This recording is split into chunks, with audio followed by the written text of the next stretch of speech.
share ninyo ito dahil halata nang nagsisinungaling si Bongbong Marcos. Lalong lumalala ang kanyang kasinungalingan dahil may ebidensya. Hindi ito fake news. Kaya Claire Castro, tigilan mo na yung pagsisinungaling mo. Tigilan na sana ni Claire Castro ang kanyang pagsisinungaling at ni Bongbong Marcos.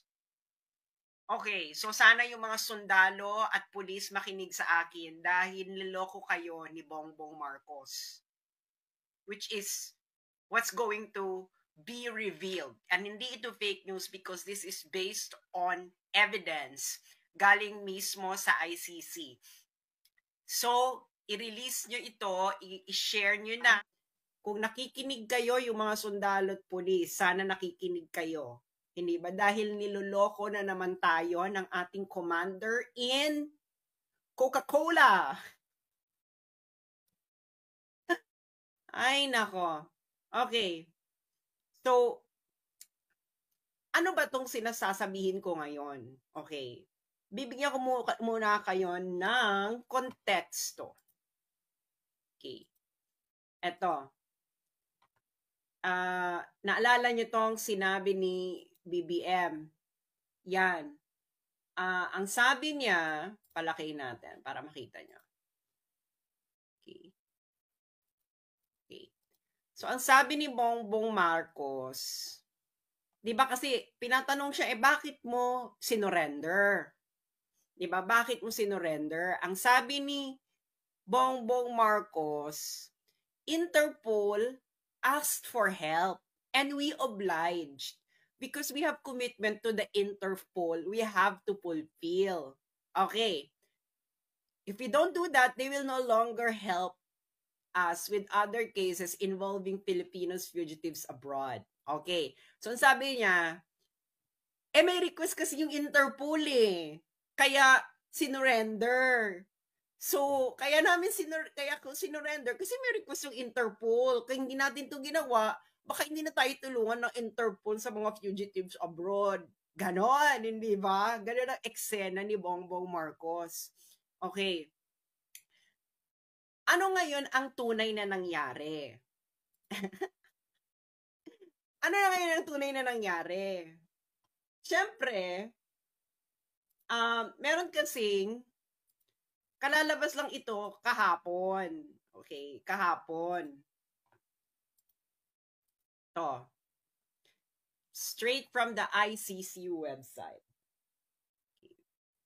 Ayan. Public redacted version of prosecution urgent application under Article 58 for a warrant of arrest against Rodrigo Roa Duterte. Kalalabas lang. So, yung warrant, nag-request ng warrant ang ICC, ang prosecutor ng ICC ng February 10, 2025. February 10, 2025, di ba? Okay. Bakit ganun sila ka-urgent ng February 10, 2025? Ang haba ng investigation, no, di ba? Tapos biglang February 10, saka kayo nag-request ng warrant. Bakit? Bakit ka mo? Sabihin nyo muna, bakit? Sabihin mo muna kayong ganyan. Bakit February 10, 2025 nag-request ng warrant? Everybody now, in your homes, sa mga offices, sigaw ang sambayanan. Bakit February 10, 2025, biglang nag-request ng warrant ang prosecutor ng ICC sa mga judges? May mga taga Mindanao dyan, nanonood ba kayo? Nanonood ba kayo? Ayan, ang dami na nagbabakit. Bakit? Ano to? Chicken bucket. Okay, so bubuksan na natin ang envelope. Ang di ba? Napaka-sneaky. Okay, nandito yan. Okay. Ito ang dahilan ng prosecutor kung bakit nag-request ng warrant of arrest ng February 10, 2025. Okay. Ang sabi sa mismong dokumento ng ICC, there is a realistic but time-limited possibility of securing Duterte's arrest.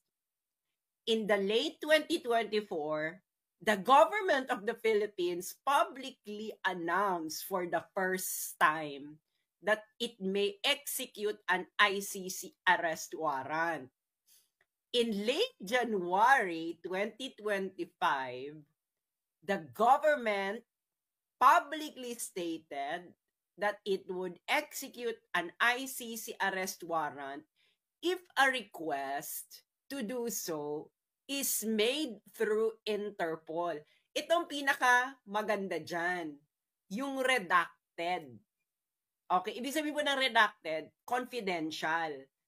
Okay, 570. Ayan confidential. Ito yung ano niya, may document confidential. Hindi nila nilagay kung ano. You know what, kung ano ito? In the context of this paragraph, it is the government communication to the ICC. Communication ni BBM sa prosecutor. Yes, because yung mga ganyang communications, they are confidential. Okay? Because they are diplomatic correspondence.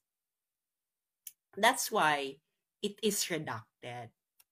Sabi ng ICC, okay. So nakita niyo yung reason ng ICC, di ba? Public statement ng gobyerno ni Bongbong Marcos at ang suggestion noong January 2025 ni Bongbong Marcos ng gobyerno niya na i-execute namin ang ICC warrant. Basta i-request nyo lang via Interpol. Okay. Nagets nyo na. Nagets nyo na mga friends. Nagets nyo na. Kung nagets nyo na, madali namang magets, di ba? Di ba? Gets. Okay. Tapos, after nun, biglang may redacted. Di ba? Kasi kung public announcement yung redacted, hindi mo naman i-redact. Kaya yan ay official government communication to the ICC, kaya redacted. Nagets nyo? Okay? Usually kasi pag diplomatic correspondences na ganyan, redacted yan. Okay? So, niredact nila. Okay. Should this eventuate, the prospects of arresting Duterte will likely disappear. So, ano ibig sabihin yan? Kung mangyari ito, okay, should this eventuate, the prospect of Duterte will likely disappear. Ano yung dito sa redacted? Ano dito yung sa redacted? Magkatabing sentence eh. Ano dito yung sa redacted? Ang sinabi ng ICC na should this eventuate. Ano yung ibig sabihin nun? Ibig sabihin na should eventuate, kung mangyari ito, ang possibility na ma-arrest natin si Duterte ay mawawala. Okay. So may sinabi ang gobyerno ni Bongbong Marcos or anyone, okay, si Bongbong Marcos or whoever, na nandito yan sa redacted.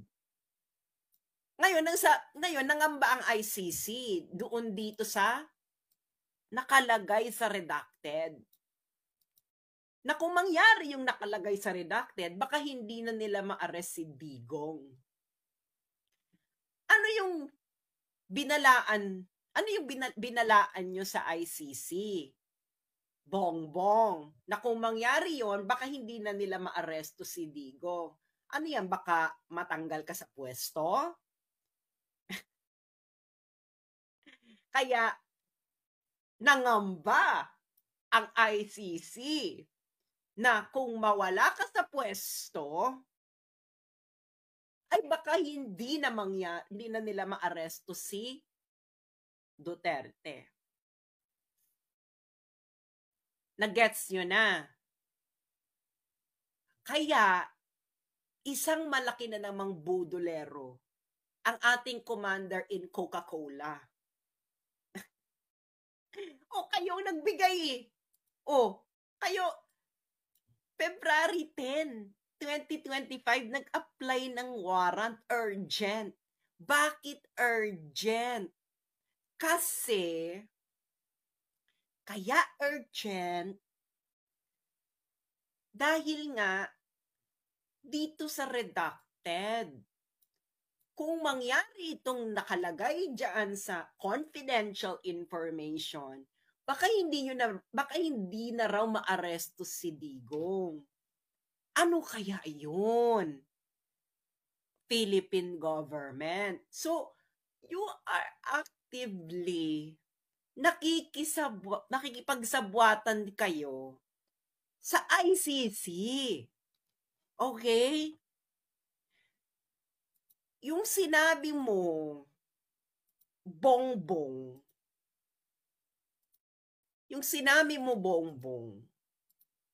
na hindi ka nakikisabwatan. Gusto mo lang sundin. Ipapost ko ulit para for more impact. Yung paeklabo mo na ay hindi. Kasi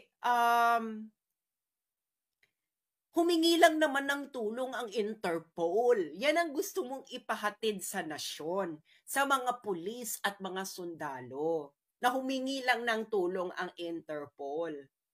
Pero ang buong katotohanan na hindi nyo na maikukubli,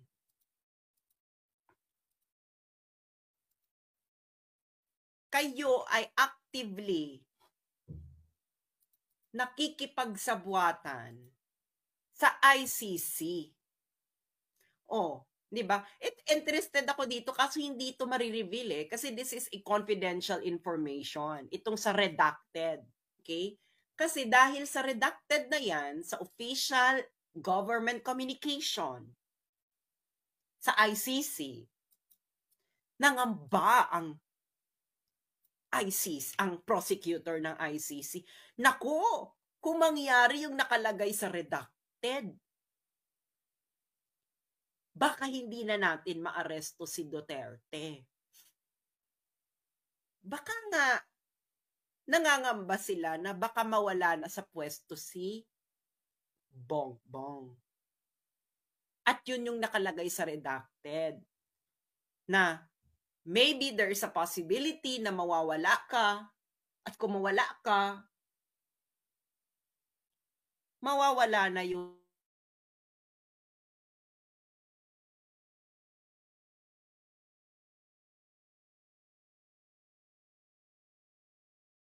So, ibig sabihin, ang chance talaga ng ICC ay dapat nandyan si Bongbong Marcos.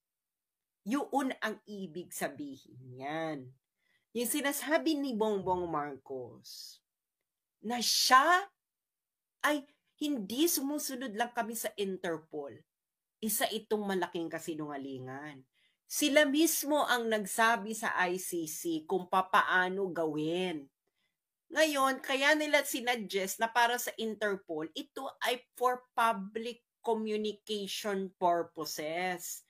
Para hindi lumitaw na actively talaga silang nakikipagsabwatan. So, kailangan mo ng middleman. Alam niyo yung gano'ng eksena, di ba? Alam niyo yan. Alam niyo yan. Halin tulad ko yan. Halimbawa, nanliligaw ka. Tapos nahihiya ka. Tapos ang gagawin mo, kukuha ka ng middleman, hindi ba? Na, uy, bigay mo itong sulat ko, sabihin mo. Huwag mo sabihin kung kanino galing. Ganon. Ganon Bongbong ang nangyari. Di ba? Na, parang ganon, di ba? Ligaw-ligaw eksena. Na,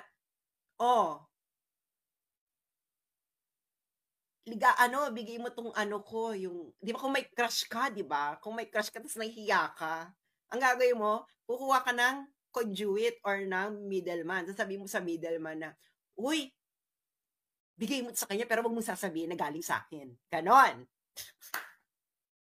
So, ikaw, tigilan nyo na yung pagkukunwari.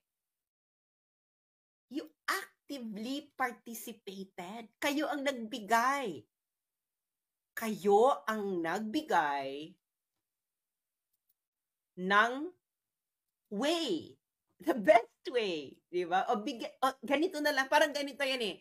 ICC, gusto na namin mawala si Digong dito sa eksena. Okay? Pero ganito gawin natin kasi baka baka masama sa panlasa kung talagang actively kaming lalabas na ipakukulong namin si Digong, Ganon. Kaya sabi ng gobyerno ni Bongbong, i-execute namin ng warrant pero padaanin niyo sa Interpol. Ganon. 'Di ba? Ganon, 'di ba? Oh, ganon ang nangyari. Hindi ba? Kung ano yung sinasabi ni Bongbong, yun din ang nakalagay dito sa ICC document na kaka-release lang kahapon. Na sumusunod lang naman kami sa Interpol. Gago ka ba? Bakit hindi ka susunod? Ikaw nga nag-suggest. Ang gobyerno mo nga ang nag-suggest. Ang gobyerno ni Bongbong Marcos ang nag-suggest sa ICC na padaanin niyo sa Interpol. Ngayon, si Bongbong, sasabihin niya sa nation, nag-request kasi ang Interpol eh. Gagsi. Kaya mo tinupad yung request ng Interpol dahil ikaw ang nag-suggest na padaanin sa Interpol, na pag pinadaan sa Interpol, isi-serve ang warrant of arrest. Nag-gets yun na yung plot?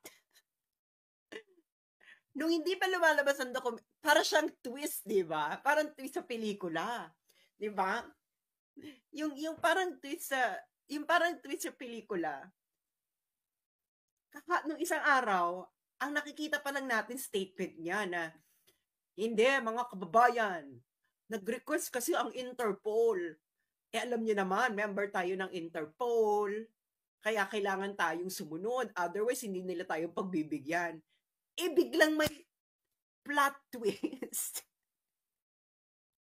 Kaya alam nyo, napansin ko kay Bongbong, ang pamilyang ito parating may plot twist.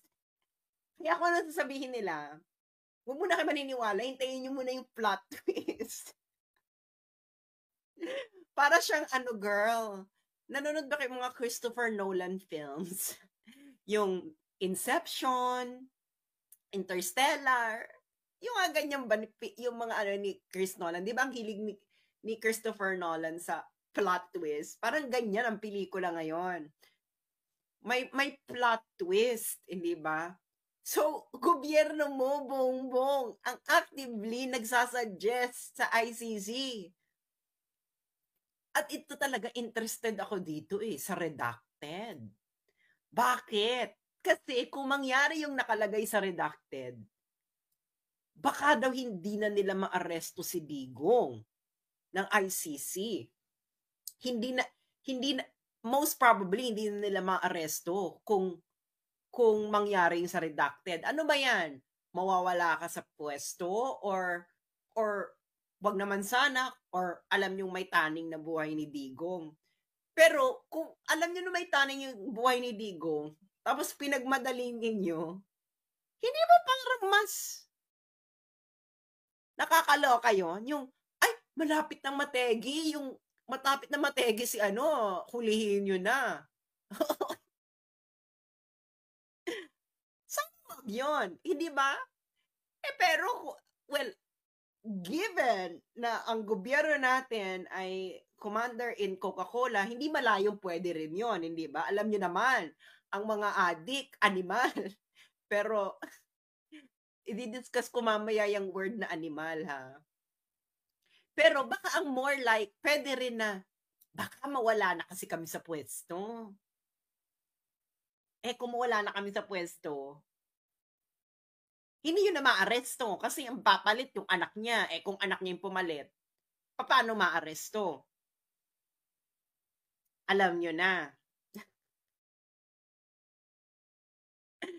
Again, February 10 lang po nag-request ng warrant ang ICC.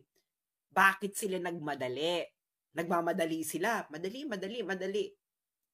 Dahil nga, kung mangyari yung nakalagay dito sa redacted, baka daw hindi na ma-aresto si Digong. Yung redacted na yan ay government communication yan. Yes, yes, boom. Nakikita niyo yung flow, di ba? Nung paragraph. Public statement ng gobyerno, public statement ng gobyerno ni Bongbong, and biglang redacted. Public, private. Hindi ba? Public, private communication ng gobyerno ni Bongbong. So, mga friends, taga Mindanao, mga taga-supporters ni Bongbong, at media, bakit ba gusto yung niloloko kayo ni Bongbong? Masarap ba? Masarap bang niloloko ni Bongbong? So, si Bongbong Marcos, ang gobyerno po ni Bongbong Marcos, ang nag-suggest sa ICC na ipadaan sa Interpol. Nagets nyo na?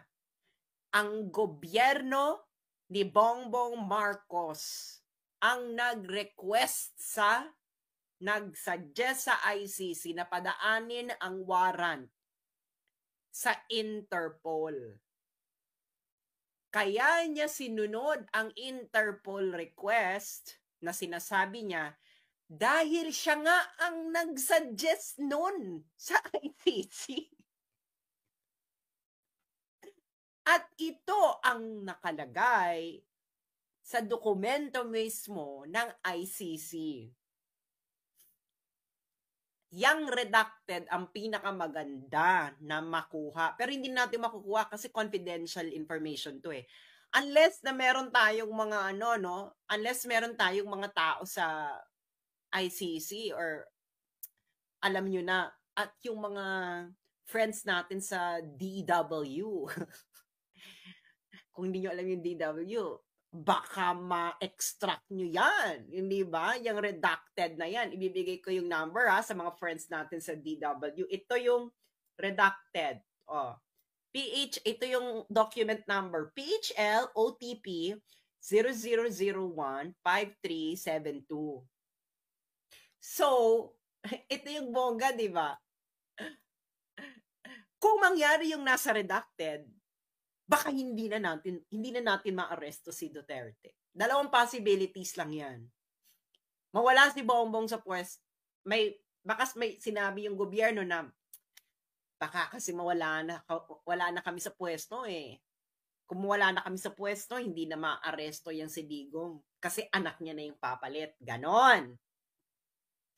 Or pwede ring, wag na kayong umangat, pwede rin na sabihin nila na may nakita kaming information na baka malapit ng mategi si Digong kasi sa health. So, kung ganon, kung mawala na siya, hindi na maaresto. So, dalawang lang yan. Dalawa lang version lang yan kung bakit hindi nila maaresto si Digong. Mawala si Bongbong sa pwesto at ang pumalit na si Sara. Or, si Digong ay mamaalam na. Baka because of health, ganyan. Hindi ba? In both scenarios, we can associate with the commander in Coca-Cola. Naka-Coca-Cola yan. Hindi ba? Ikaw kasi Digong. Alam niyo kung bakit? Galit talaga ang adik kay Digong. Ganun lang kasimple yun. So, ganyan yan. Okay? Gobyerno ni Bongbong Marcos talaga ang nag-suggest sa ICC na padaanin sa Interpol. Para nga naman, pag nagsalita sila in public, hugas kamay, hindi ba? Pontius Pilate na, hoy ha, wala kaming kinalaman dyan. Nag-request lang naman ng Interpol. Nandito sa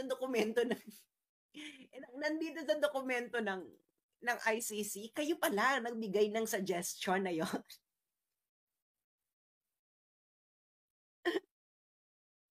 Di ba? Huy ha! Mga kababayan! Mga kababayan, hindi kami nag-surrender, nag-request lang ang Interpol.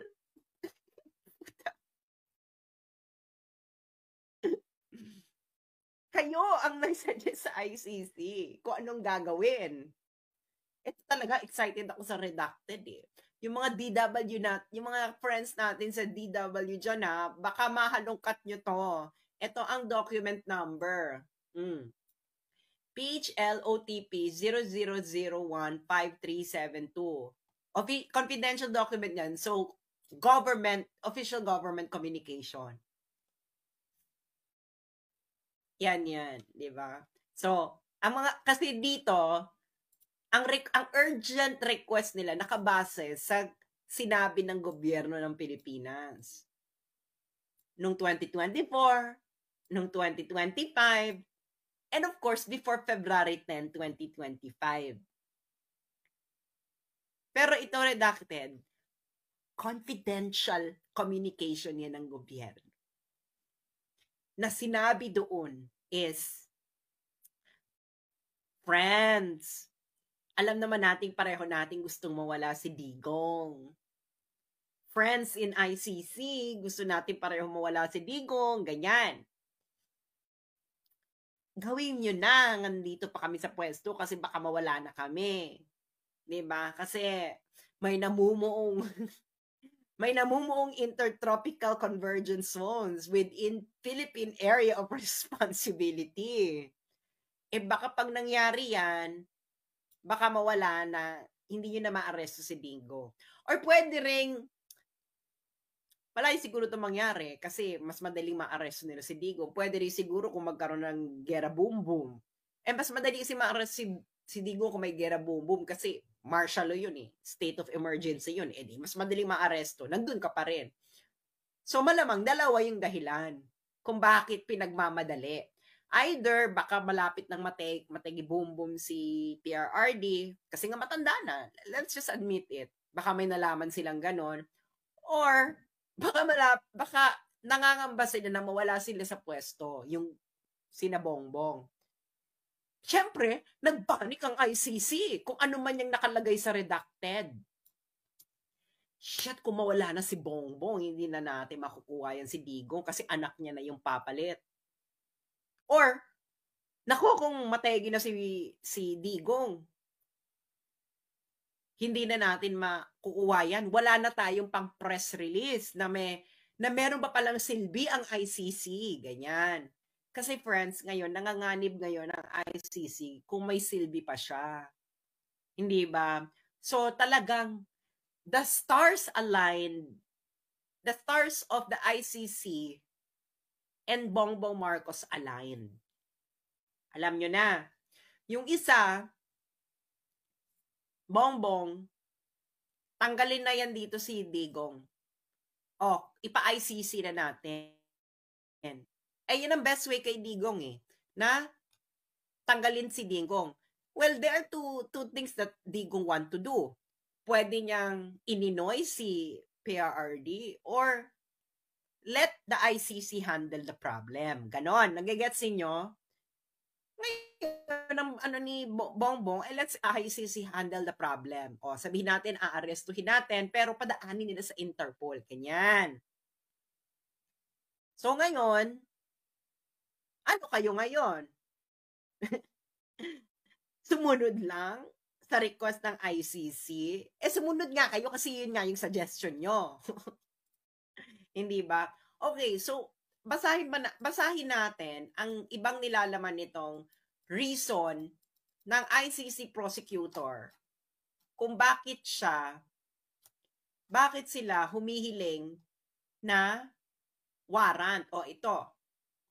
Third, yung mga dahilan nila ng kanilang Third, during his presidential campaign, Duterte announced his intention to implement the common plan nationwide if elected. Yung common plan na ito yung common plan on how to eradicate the drug problem, promising to eradicate criminality within 6 months by emerute criminals. Duterte and his co-perpetrators prepared and coordinated so as to immediately ready for this eventuality. Such that on the very same day, Duterte appointed co-perpetrator. I think this is De La Rosa. So, De La Rosa, you might be next. In advance of his inauguration,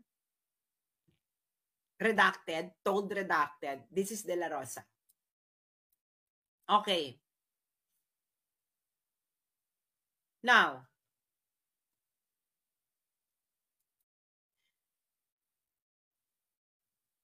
yan nga yung dahilan kung ba't siya binoto eh. Nagigets yun na? Kaya this trial will not be historically judged well. So, yung ICC, nagreklamo sila na tinupad ni Digong yung pinangako niya nung eleksyon, kaya nga siya nanalo. That's why this is not just the trial of Duterte. This is the trial of the Filipino people, of those who voted for Duterte. Okay. Kita mo, ito yung paragraph 83.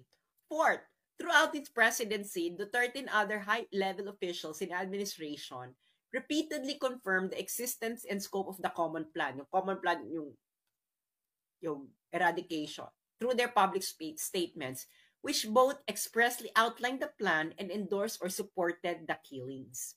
For example, in a speech to self-confessed drug addicts in Bacolod City, De La Rosa told them to kill the drug lords and burn their houses for having made them addicted to shabu.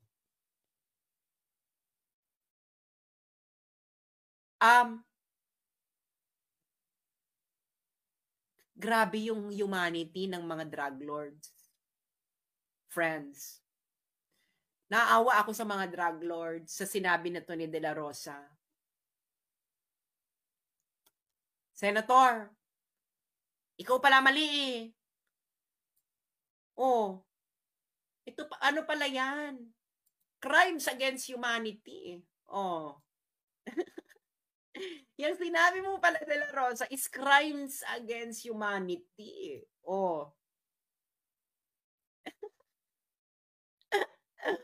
Yung sinabi ni De La Rosa, isa ito sa mga basihan ng crimes against humanity, emerald.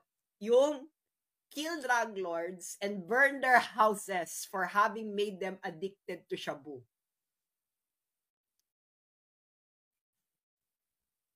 Sige nga. Ano? Nagets yun na kung bakit ang trial na ito ay pandidirihan ng majority ng tao sa mundo? That's why kahit, even if they convict Duterte, the ICC will be known worldwide. Will be known worldwide. Okay lang sa West. Kaso, hindi naman mga Western countries ang majority ng tao sa mundo. Ang majority ng tao sa mundo ay sa Africa, Middle East, at iba pang Asian.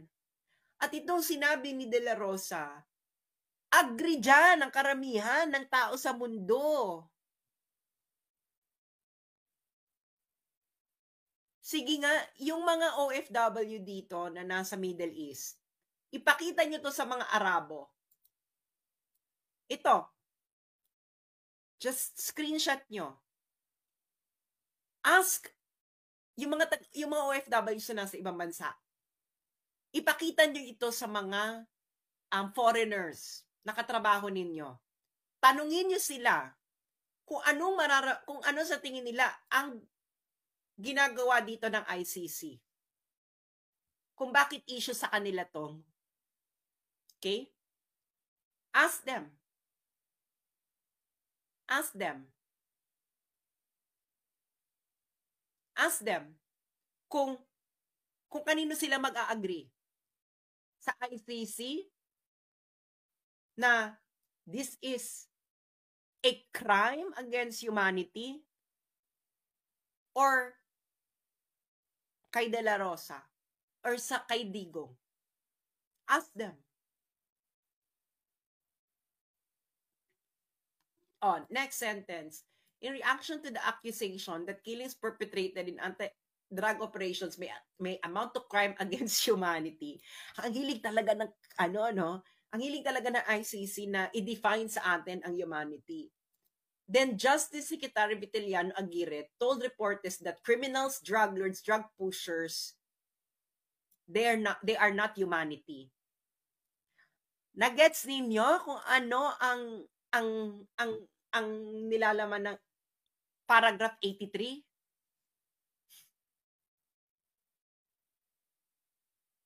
Diba? Nagets ninyo itong paragraph 83? Yan ay nandidiri ang ICC sa ginawang ito. Dito sa nakalagay sa paragraph 83. Anong nakalagay dito? Drug lords, drug pushers, criminals. Para sa ICC, yun ang humanity.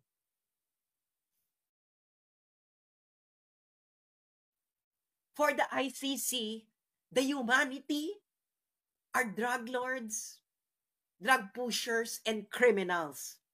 At hindi kayong mga biktima ng adik.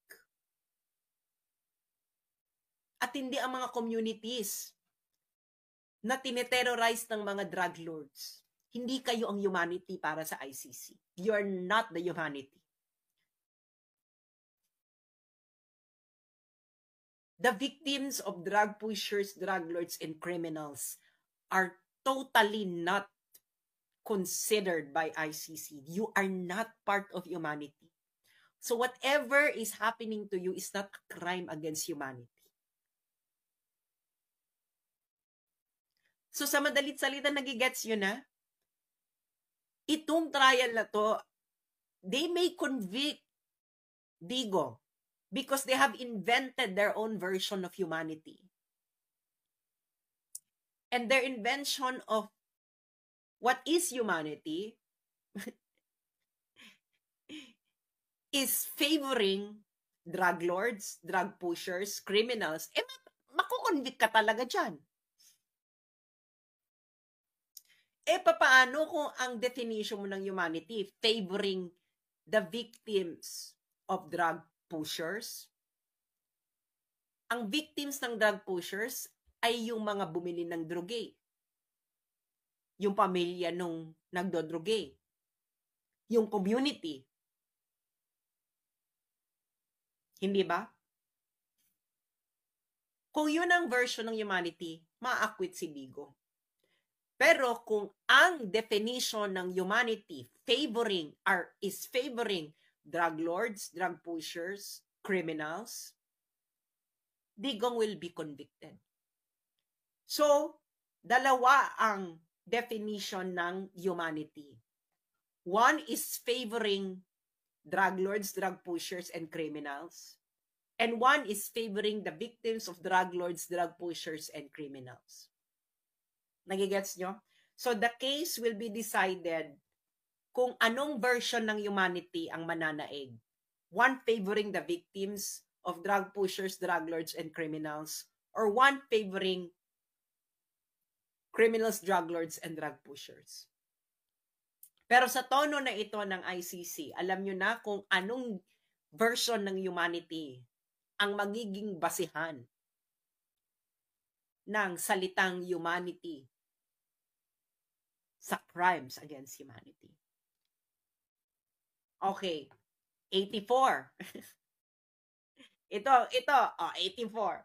Fifth, the co-perpetrators repeatedly and publicly justified against suspected criminals. Hindi man nyo nakita yung hindi man nakita yung yung snatcher, yung nag-viral, yung snatcher, ano yung ninanakaw nun? Parang ninanakaw niya ata dun sa truck, tapos bumaba ata yung nasa truck, tapos binugbog nila yung snatcher. Is this uncommon? Ano to? Bigla na tayong lecturean ng ICC na Naku, wag niyong gagawin yan kasi crimes against humanity yan. Yung bubugbog naku, yung pinapapakita nyo na mambubugbog ng snatcher. Ano yan? Violence yan. Again, the version of humanity there favors not that it is the criminal.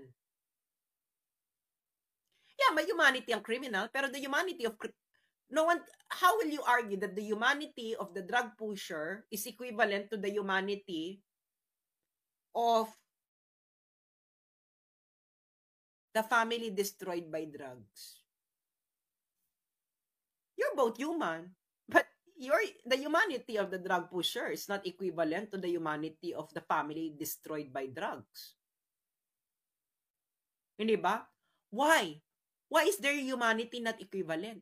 Ikaw, drug pusher ka, kumita ka sa pagsira ng buhay ng pamilyang yun. Ibig sabihin, you didn't do something accidentally. You know that what you are selling to someone will destroy that person's family. That's why your humanity is not on the same level as the humanity of that family. Tama ba ako mali? Diba? Common sense. Common sense, diba? Common sense.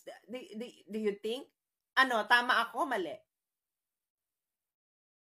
Na, ang human, parehong human, yung drug pusher. And yung pamilya na nasira ng drogang binenta ng drug pusher.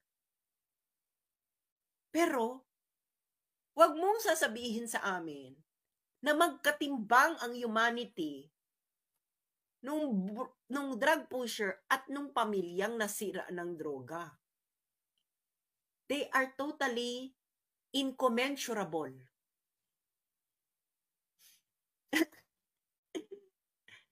Maniniwala lang kami sa inyo na magkatimbang ang humanity ng drug pusher at nung pamilyang nasira ng droga.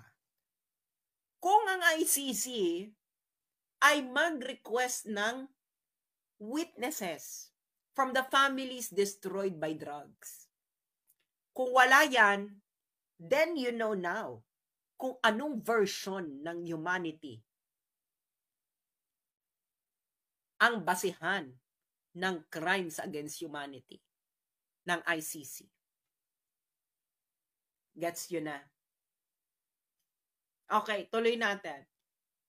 So Duterte asserted that drug dealers were destroying our children, linked drug personalities to violent crime, often rape, and said that shabu shrinks the brain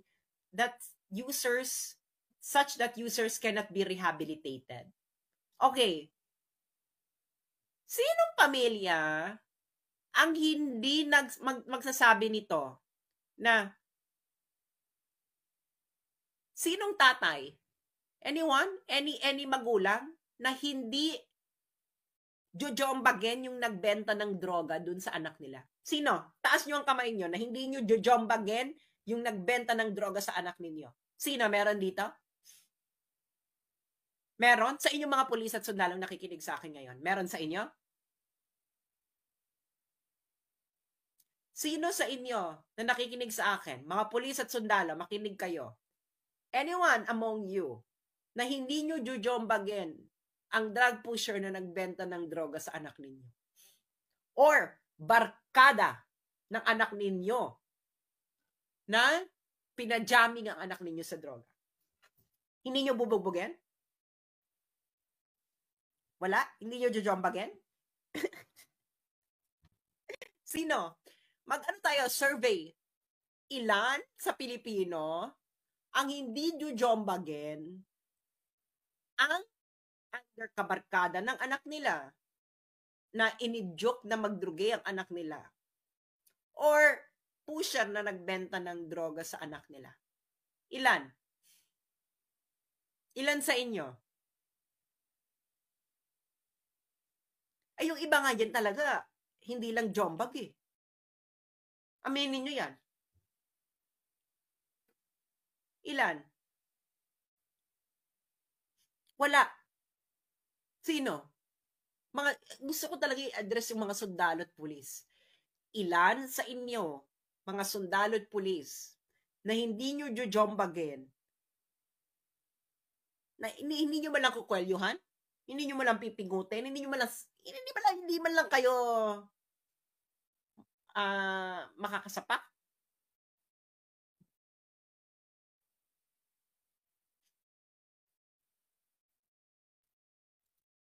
Sabi pa dito, he frequently inflated the number of drug addicts in the Philippines. Okay, inflated daw. Bakit daw inflated? Kasi daw, sa survey naman daw kasi ng Dangerous Drug Board, 1.8 million drug users lang naman daw ang sa Philippines. Pero sabi daw ni Duterte, 3 or 4 million. Does it make a difference if the number of drug users are 1.8 million or 3 or 4 million? 1.8 million means that it is already a monstrous epidemic. Yung COVID nga, ilan lang yung na-infect sa Pilipinas. Naloloka na tayo. Droga today. 1.8 million nagdadroga. Nagiget yun na yung kahukangan nito? Ha? Okay, i-explain ko sa inyo I-explain ko sa inyo.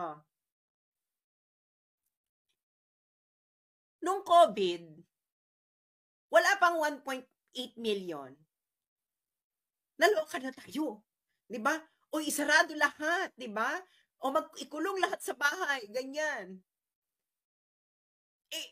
Yung may COVID, kung may COVID ka, hindi ka naman nagiging violente, baka kahawa ka lang, hindi ba? Ganyan. Pero ikaw may 1.8 million ka na Jodic, hindi issue yan sa'yo. Violent naman talaga ang mga nagsha-shops. So may this is at least 1.8 million. Hindi ba? At yung ICC judges pa, halatang walang alam sa math. Ang survey na yan, may confidence interval. So, inflated kasi sa survey, 1.8 million. Gagdi ka ba? At least 1.8 million yung umamin.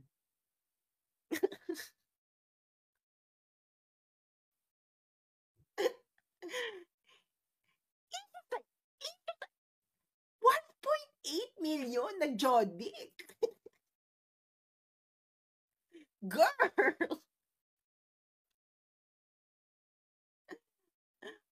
1.8 million. That's like, kung sabihin natin yan, half niyan ay pamilya, ay one Jodic per family. Yan. That's 1.8 million families in the Philippines. Tapos, issue sa'yo. Issue sa ICC na hindi in-inflate niya, hindi naman 3 or 4 million, 1.8 lang.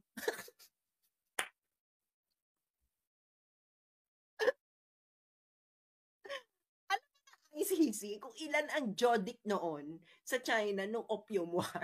Nanaloka na ang China. Ano ko how many were addicted to opium during the Opium War?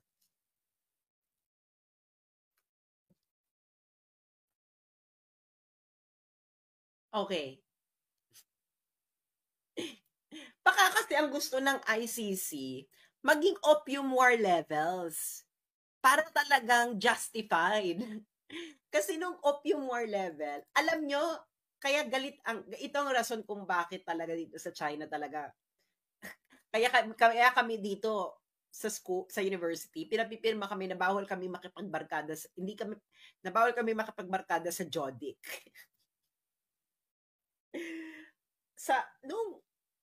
Eto 30%. So 30% ng population ng China na Jodic sa opium. Kaya nalok ang China. At alam niyo kung sino ang nagbebenta ng opium nun sa China? Dahil nga lucrative 90 million Jodic, hindi ba? Lucrative. Ilan ba yung 1.8 million? Ilan ang population natin noong 2016? 2016 population, Philippines. 1.6. Okay. 1.8. Di ba? So, hindi issue. So, nilalang lang ng ICC yung 1.8 dito. Okay? Malamang yung 1.8 million na yan, adults. Di ba? Adults yan. So, ilan ang adult population? Adult population, Philippines, 2016. Okay. 2016, adult population. Okay. In 2016, ang 15 years old and above is 59.39. Okay. So, 1.8 divide 59.39. 3% of your population, 3% of your population are addicted to drugs, of your adult population. 3%. So, sabi ko nga sa inyo, nung Opium War, 30% na ng population ng China addicted sa opium dahil sa at ang mga nagbebenta diyan yung ninuno ni Roosevelt, ang mga Briton, kasi lucrative. So, umabot na ng 30%. Siyempre, naloka ang China. Nakakaloka. Yung mga tao hindi na nagtatrabaho, ganyan. Kasi opium. So, nagkaroon ng gera boom boom. At ang gera boom boom na yun talaga ang kauna-unahang war on drugs. Yung war on drugs na yun, ang involved, is yung bansa nung ICC prosecutor. Di ba yung ICC prosecutor? Si Karim Khan. Si Karim Khan ay taga-UK. Si Karim Khan ay Briton. UK. Kaya galit talaga yan sa war on drugs. Natalo sila. Kasi, ginera nga nila yung China noon para sa droga. Dehado ka talaga dyan, digong.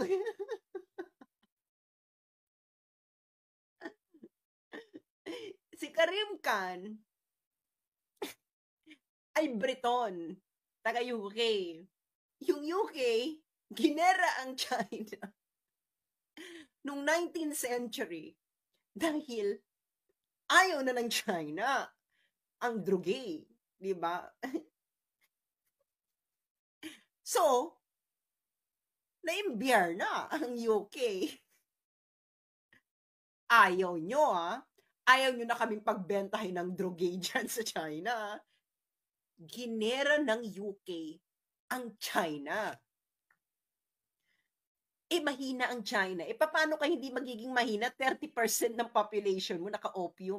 Alam niyo yung opium? Kung ano nangyayari ngayon sa US, yung parang zombie-zombie, gano'n. So, can you imagine, 30% ng population mo is parang zombie-zombie na. Matatalo ka talaga sa gera. Di ba? Natalo sa gera in China. Yun talaga ang original war on drugs. Na nilaunch ng, actually, hindi yun ang war on drugs. That is war for drugs. Na ginawa ng UK na bansa ng ICC prosecutor. Okay. So, ngayon, natalo, di ba? Kaya yung Hong Kong, napunta sa UK. Nag-gets na yung story ng Hong Kong. Natalo dahil sa war for drugs ng UK laban sa China. Kaya yung China talaga yan. Pag drugay, talagang may trauma na ang China sa drugay. Can you imagine? Kamunti ka nang mawasak ang for the first time sa China. Sa buhay niya, siguro for the first time, nangamba sila talagang mawawarak talaga ang China ng bonggang-bongga. Okay. Ngayon, 30% ng population. So tayo, yung 1.8, parang hindi problema sa ICC na may 1.8 million addicts sa Pilipinas. Sabi nila, 1.8 million lang naman ang addict sa inyo. Hindi naman, mali naman si Digong, hindi 3 or 4 million addict. Does it mean anything?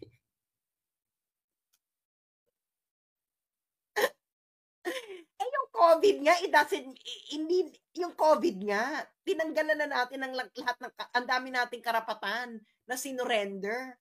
Ilan lang, kahit ilan pa lang may COVID dun sa atin. Tapos ito, 1.8 million lang naman ng Jodic sa inyo. Bakit naman kayo naninikil ng karapatan?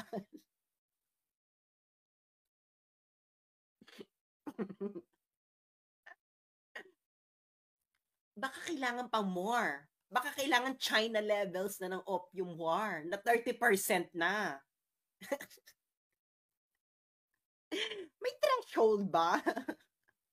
Meron bang magic spot na, dahil 1.8, dahil 3% pa lang naman ng adult population ninyo, ang Jodic, ano lang yan? Dapat, hinahinay lang. Hinahinay lang yan. 3 million lang, 3% lang naman ng adult population nyo eh. Ang Jodic. Ilan ba yung 4%? Ang 4% divided by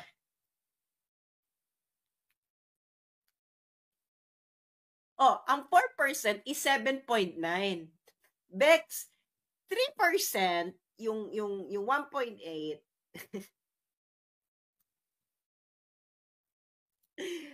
Puta. Sabi ko sa yung 3.5% at 7% ng adult population, yung 3.5%, yun yung 1.8. Yung 4 billion ni Digong, 7.5. Bakla, is there a difference between 3.5% and 7.5%?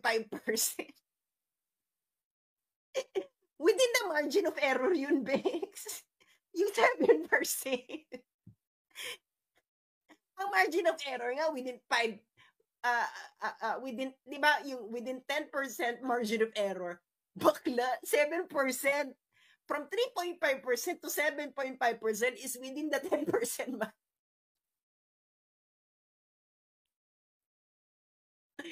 That's why I'm telling you, the ICC will be known all over the world as defending the humanity of drug pushers, drug lords, and drug addicts. And outside Western countries, where drugs are wreaking havoc in society, this will not be taken well. Will not be taken well. I'm guaranteeing you. Okay, next. Duterte frequently inflated the number of drug addicts in the Philippines. Yun na nga. Ano pinagkaiba ng 3.5% of adult population and 7.8? Kasi yung 4 million ni Digong, that's 7.8% ng adult population in 2016. Yung 1.8, 3.5. 3.5% and 7.8% are not different. The 7.8 is within the margins ng pag-estimate mo ay 1.8. Ang estimation ay, this is the problem, no, with these judges with these people. They don't know math. Ang survey, meron yang confidence interval. Yung 1.8, that's point estimation based on the confidence interval. Okay. Ang point estimation, that is the mean of the confidence interval. Ang ibig sabihin ng confidence interval, may lower boundary and upper boundary. Kung yan ang 1.8 ay mean ng confidence interval, middle ng confidence interval, tingin ninyo yung upper boundary ng confidence interval kung 1.8 ay middle? Bakla, edi 3 and 4 million.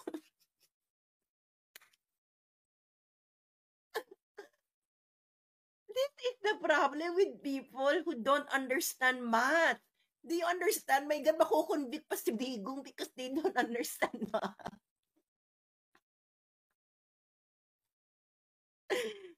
Oh, yung may alam dito sa math, di ba? 1.8 ng drug ng DDB is point estimation, 1.8. Ang point estimation, friends, sa statistics, this is usually the middle of the confidence interval. Hindi ba? Middle ng confidence interval. Ang confidence interval, ito yung, ano ba yung lower boundary and upper boundary? Okay? Upper boundary. So, ang sinungaling dito ng ICC, hindi nila sinabi kung ano yung confidence interval nung 1.8. Because 1.8 is not the true number of Addictus Benedictus. It is a statistical estimation. And every statistical estimation has a confidence interval. Okay? The confidence interval would say the true number of addicts will be within this boundary. Okay, it's either exacto dun sa lower boundary, it's any value within that, the upper boundary and lower boundary. So yung 1.8, that is the middle. Most probably, kasi ganun usually. Ang point estimation, usually it's in the middle. So anong upper boundary ng 1.8? Ang tanga ng ICC. Hindi po binibilang ang addictus to, wala pong census ang addictus.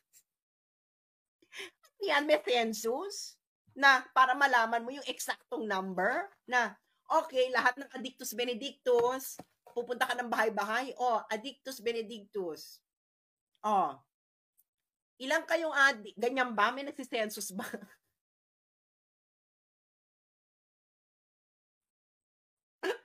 That's why I'm telling you, ICC will be tagged in history for this case as defending drug pushers, drug addicts, and drug lords. This will not be taken well by a lot of countries. At baka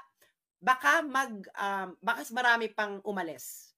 Kasi if they're not gonna have a crackdown, kasi pag malaki ang at stake dito, if Duterte gets convicted, at ganito pala kabilis ang process na madadala ka sa The Hague at Netherlands, walang matinong bansa ang gustong danasin yung madadanas ni Digong. Because every country would like to have a violent crackdown on droge, except some countries in Europe. Dahil ang mga politicians sa Europe, mga addictos.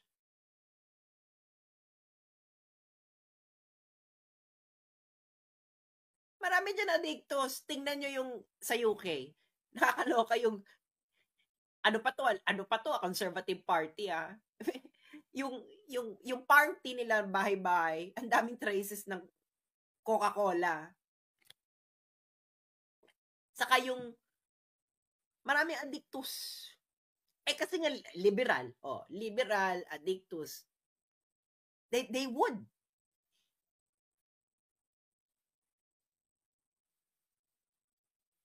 Okay. Sabi dito, he frequently inflated the number of drug addicts in the Philippines and referred to drug users and dealers as animals in apparent attempts to dehumanize them. Nagigets yun na. Itong ICC prosecutor na to, ang sinabi dyan, hindi niya alam kung ano ang ibig sabihin sa Pilipinas pag tinawag nating animal ang isang tao.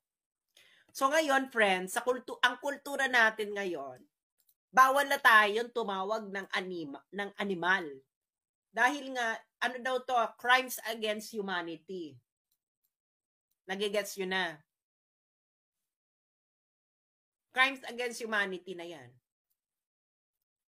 magiging ano na yan, ebidensya na yan for crimes against humanity. So kung may nanloko sa'yo na jowa mo, wag mo tatawaging animal.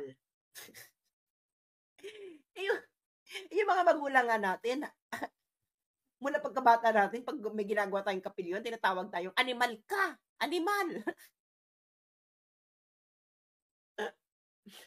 Ito na naman. The co-perpetrators employed words and imagery encouraging aggressions and violence against alleged criminals, conveying a message to law enforcement personnel and the public that alleged criminals would be and deserve to be killed. Sino po dito ang hindi naniniwala na ang mga kriminal doesn't deserve to be tegi boom boom? I swear, kung nabiktima ka ng kriminal, talagang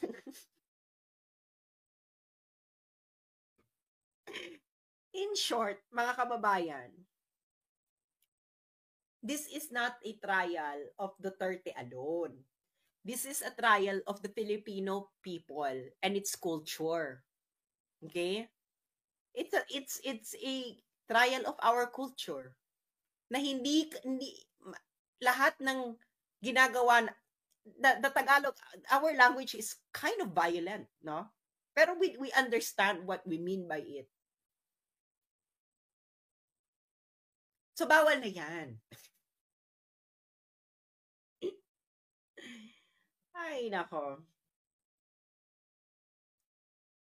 So, that's what's gonna happen. So, in short, Bongbong, kayo ang nagsuggest sa ICC na padaanin sa Interpol. Okay? That's in paragraph 112. It is your government. So, stop fooling Filipinos. Pwede mo naman sabihin ikaw pinahuli mo, ganyan. Pero hindi mo sabihin nag-request kasi ang Interpol. You suggested to ICC what to do in order for the Philippines to do the arrest. Ibig sabihin, you actively collaborated. Yan ang katotohanan as evidenced by what the ICC prosecutor said.